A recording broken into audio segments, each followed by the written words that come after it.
હું રેખાબેન ખાણેસા, પૂર્વ ધારાસભ્ય પાલનપુર. મારે જ્ઞાનીબેનને પૂછવું છે કે જ્ઞાનીબેને 4 વખત એફિડેવિટ શા માટે કરાવવી પડી? એવી તે કઈ વસ્તુ એમને છુપાવી હતી કે જેના કારણે એમને 4 વખત એફિડેવિટ કરવાની જરૂર પડી છે? ગયા વખતે જ્યારે ઇલેક્શન લડ્યા હતા ત્યારે એમની જે પ્રોપર્ટી હતી એમાં એમણે એમની પ્રોપર્ટી નીલ બતાવી હતી, અને અત્યારે જે એફિડેવિટ કર્યું છે એમાં એમણે 40 વીઘા જમીન બતાવી છે. એ પ્રચાર કરે છે ને ત્યારે એમ બોલે છે કે મારી પાસે 3 વીઘા જમીન છે. તો 40 વીઘા જમીન એમની પાસે ક્યાંથી આવી? એ એફિડેવિટ બોલે છે, અમે લોકો નથી બોલતા. એમની પાસે ભાભરની અંદર 3 બંગલા છે, 2 ગાડીઓ છે, અને સોના ચાંદી તો એમણે કિલોની અંદર બતાવી છે.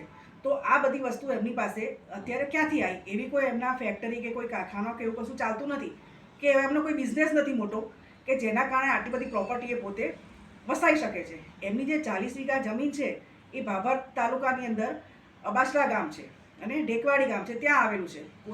તાલુકો દિયોદર છે, એમાં કોતરવાડા ગામ છે, ત્યાં બી એમની જમીન આવેલી છે. પાટણ જિલ્લાની અંદર સાતરપુર તાલુકાની અંદર ગાઢવા ગામ છે, ત્યાં બી એમની જમીન આવેલી છે. સુઈગામ તાલુકાની અંદર મોરવાડામાં બી એમની જમીન આવી છે. આ બધું અમે અમારા મનથી નથી બોલતા, પણ એમણે પોતે એફિડેવિટની અંદર બતાવ્યું છે. એમ જ્ઞાનીબેન દર વખતે એમ કહે છે કે પોતાના ભાષણમાં બી એવું કહે છે કે હું એક ગરીબ ઘરની બેન છું. તો ગરીબ હોય તો આટલું બધું તેમની પાસે ના હોય.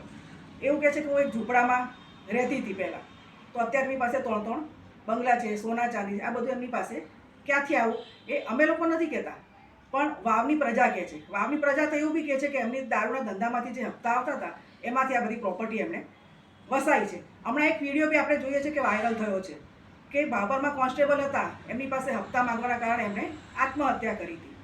તો આટલું બધું લોકોને, પ્રજાને ગુમરાહ શા માટે કરે છે જ્ઞાનીબેન?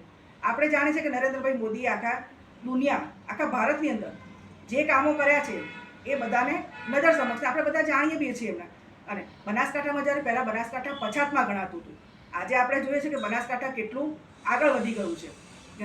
તો મહેરબાની કરીને જ્ઞાનીબેન પ્રજાને ગુમરાહ કરવાનો પ્રયત્ન મહેરબાની કરીને ના કરે.